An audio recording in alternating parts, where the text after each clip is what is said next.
શ્રી અમૂલક અમીરચંદ ભીમસિંહ વિવિધલક્ષી વિદ્યાલય ગુજરાતી માધ્યમ ધોરણ 8 પ્રકરણ 3 ઘાતાંક અને ઘનમૂળ। તો ઘાતાંક જે છે આપણે 7મા ધોરણમાં શીખીને આવ્યા તે વિશે થોડું પુનરાવર્તન કરીએ।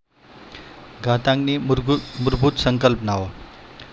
તો 2 × 2 × 2 × 2 × 2 × 2 આમ 2 ને 6 વાર ગુણાકાર સ્વરૂપે લખી નાખ્યો।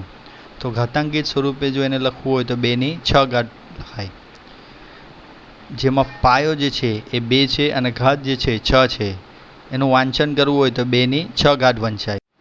એક કૃતિ કરીએ તો p × p × p × p આમ p ને ગુણાકાર સ્વરૂપમાં 4 વાર લખ્યું। તો ઘાતાંકિત સ્વરૂપમાં એને લખવું હોય તો p ની 4 ઘાત, જેમાં પાયો જે છે p અને ઘાત જે છે 4 છે। એનું વાંચન કરવું હોય તો p ની 4 ઘાત વંચાય। ઘાતાંકના નિયમો।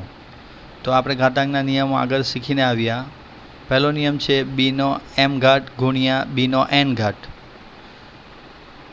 બરાબર b નો m વત્તા n ઘાત, એટલે ઘાતનો સરવાળો થાય। જો પાયો સરખો હોય અને ઘાત અલગ અલગ હોય અને ગુણાકારની નિશાની હોય તો ઘાતનો સરવાળો થાય, એટલે b ના ઘાત ઉપર m વત્તા n થયું। બીજો નિયમ b નો m ઘાત ભાગ્યા b નો n ઘાત બરાબર b નો m માઇનસ n, એટલે ઘાતની બાદબાકી થઈ। કયો નિયમ? તો પાયો સરખો હતો, ઘાત જુદા જુદા હતા અને ભાગાકાર હતા તો ઘાતની બાદબાકી થઈ। ત્રીજો નિયમ b નો શૂન્ય ઘાત, એટલે કોઈ પણની શૂન્ય ઘાત હોય તો એનો જવાબ જે છે 1 આવે। તો એ ઉપર 3 નિયમ ઉપર આપણે કેટલાક દાખલા ઉકેલીએ। 5 ની 3 ઘાત ગુણ્યા 5 ની 7 ઘાત, તો 5 નો 3 વત્તા 7 ઘાત થાય, એટલે ઘાતનો સરવાળો થાય તો 5 ની 10 ઘાત થશે।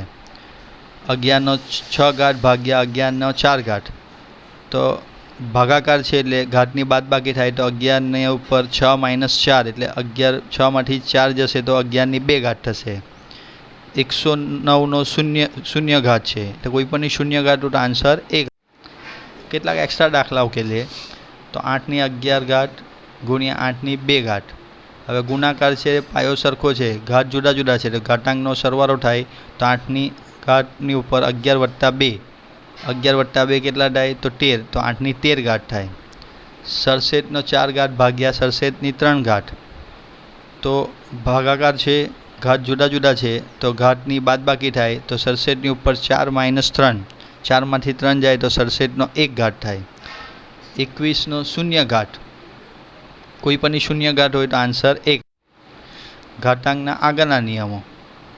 તો ચોથો નિયમ b ગુણ્યા a ની m ઘાત, અહીંયા પાયો અલગ અલગ છે, ઘાત સરખો છે, તો b ની m ઘાત ગુણ્યા a ની m ઘાત। પાંચમો નિયમ b નો માઇનસ એટલે ઋણ ઘાત માઇનસ m ઘાત બરાબર, એને ધન પૂર્ણાંકમાં લખવું હોય તો b નો 1/b નો m ઘાત, એટલે માઇનસનું પ્લસ થઈ ગયું। b ની ઘાત માઇનસ m હતી તેની જગ્યાએ 1/, એટલે 1/, છેદમાં જાય તો b નો m ઘાત પ્લસમાં થાય। b નો m નો n ઘાત, b નો m નો n ઘાત, તો આમાં જે છે ઘાતની ઘાતનો નિયમ ઉપયોગ થાય, તો b ની m ગુણ્યા n એટલે ઘાતનો ગુણાકાર થાય।